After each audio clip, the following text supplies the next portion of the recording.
Let me interrupt because we the have third. to change this Let narrative. me please, with respect, Mr. Mr. Pellet, let me interrupt to say one member of the panel hasn't spoken yet and has kept very quiet, respectfully, during that exchange between the two of you. Omar Badr, I mean, this cuts to the quick of the story, really.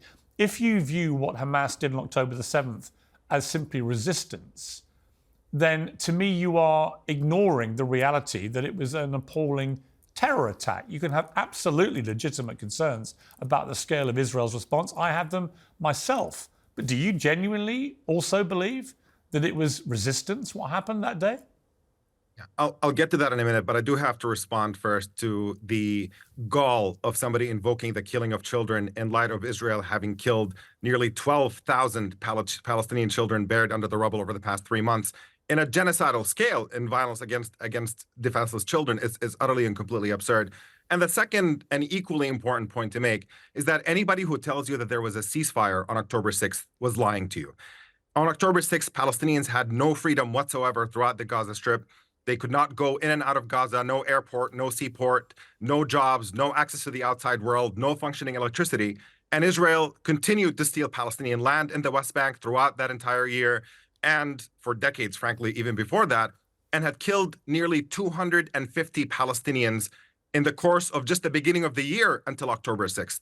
So people who call that a ceasefire are basically telling you to accept a status quo in which Palestinians can be murdered, they can have their children thrown in military detention indefinitely, in which Palestinian land can be taken away from them at will, and they can be denied freedom. And that's an acceptable status quo so long as Israelis are safe. There's a word for that kind of world, and that's called apartheid. That is the current status quo that always existed leading up to the violence that we saw on October 7th. Now, certainly, any time that you engage in violence against civilians, that is completely indefensible, and there's no way to excuse that. Nonetheless, thinking people look at the situation that led up to it and understand that imprisoning Palestinians by the millions for no crime other than being Palestinian in Gaza and denying them access to the outside world is essentially a recipe to create a wave of violence that is effectively inevitable. People who are serious about wanting to end violence and serious about producing a situation in which there is peace for both Israelis and Palestinians have to be concerned about the driving force of that violence. And the driving force is absolutely Israeli apartheid that has denied Palestinians freedom for too long. And until you solve that underlying problem, you're never going to get into a situation in which there is any safety or security for anyone. You continue using all these buzzwords, apartheid, genocide, and those aren't what those words actually mean. But I do want to clarify a few things that you commented on. It's nice of you to dispute them, but Amnesty International, Human Rights Watch, and the UN disagree with you. I shouldn't be speaking about killing children. There is a massive difference between a defensive war targeting terrorist targets that are using civilian sites, including UN schools, including hospitals, endangering their own people in the Gaza Strip, something that they themselves have admitted, and the invading of the sovereign borders of a foreign country and murdering children in their home on a Jewish holiday. Let me ask Emily a question. Emily, Gaza is not a defensive war. Let me ask Emily. Absolutely a defensive war. Israel did not start this war. If you could stop shouting over each other, let me ask Emily a question, and it's this. Emily, look, I think Israel had a right to defend itself, a duty to defend itself, but we now have, as we've heard, I think it's 12,000 children believed to have been killed. Another 20,000 or so have been orphaned. 2/3 of Gaza has been flattened. And here Benjamin Netanyahu says after 4 months, well, we're nowhere near finished. There's months more of this. We will continue until the last Hamas terrorist is gone. OK, but that may mean the entire Gaza Strip is gone, destroyed, flattened. It may mean, well, hang on. It may mean the number of children killed doubles to 20,000, maybe 30,000. At what point does this become, even to people who support Israel implacably about this, does it become just utterly disproportionate? Well, I think proportionality isn't the actual question here. There's a very easy way to end this war, and that is to return all of the hostages and to surrender unconditionally. That is what Hamas should be doing. That is where the focus and the pressure of the international community. Hang on, but Emily, that would not. Those are Israel's demands. No, hang on. Benjamin Netanyahu has stated unequivocally this goes on until Hamas are finished, all of them. That means exactly. That means another 20,000 people have to be killed, right? Who are just the terrorists. No. So he's not going to stop if the hostages got released tomorrow. But that's not true. I said Netanyahu, the unconditional, Emily, let me finish. Let me finish my question. Of Hamas. I don't think Prime Minister Netanyahu has any intention, even if the hostages get returned tomorrow, of letting 20,000 Hamas terrorists remain in power in Gaza. He's going to continue. But I already said that. I said the release of hostages and the unconditional surrender of Hamas.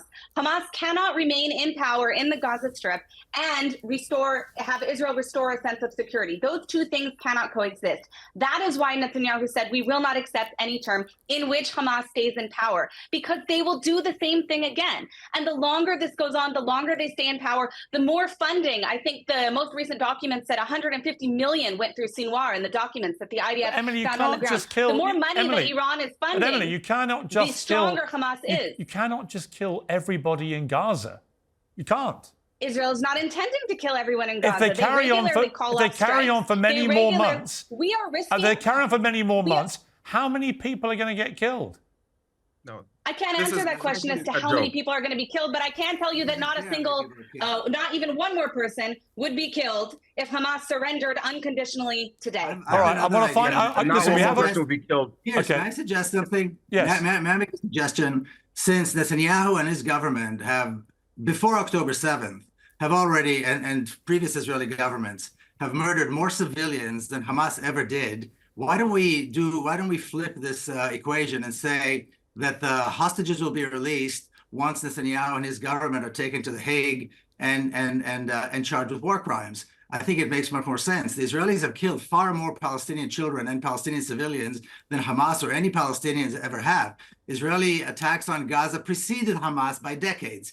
Israeli attacks in the West Bank go on. Israeli attacks in Jerusalem go on where Hamas is not in charge. Okay. So, I mean, this whole Hamas excuse is ridiculous. Okay. Why don't we do this? Okay. Let's wait till we remove Netanyahu's government and then negotiate. I think that should be the condition. And the Israeli military, which is a genocidal terrorist organization, is disarmed and dismantled. That will be a good time. Okay, let me give the final word to the Palestinian on the panel, which is you, Omar.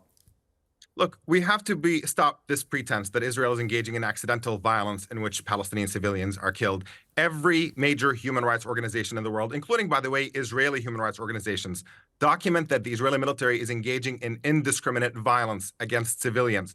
And that is why the International Court of Justice has found that there is actually a plausible case for Israel being engaged in genocidal violence in Gaza. And that should tell you something. And we have to stop pretending that you can kill this many people on accident.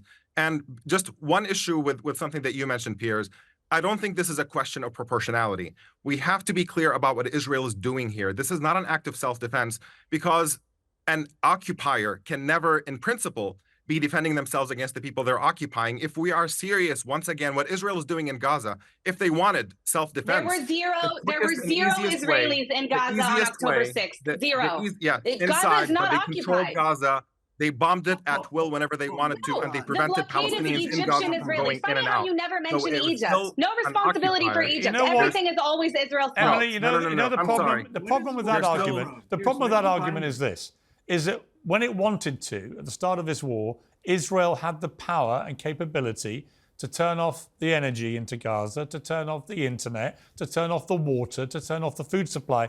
That is a form of occupation, even if you're not physically inside Gaza. That's actually false. What Israel is defending is a system able to turn off all of the water. Yes, it is. They only control 30% not of the all water. of it, but they it was able to turn it off for a lot of people. I No. don't think Israel should have that power over any Palestinians. If Israel was interested I don't think that a terrorist organization should be ruling Palestinians either. I don't think that. I agree with you about that. Is ruling Israel. I agree with you. I agree with you on that point, Emily. Nuclear powers ruling Israel. Okay, listen. I've got to bring it to an end. It was a good debate. Thank you. I've got to leave it there. I'm sorry. We've run out of time. We've gone longer than I was expecting to. I appreciate the passion on all sides. I hope we can get to a point where this ends and people stop dying. I think we can all agree with that. So thank you, all of you, for joining me. I appreciate it.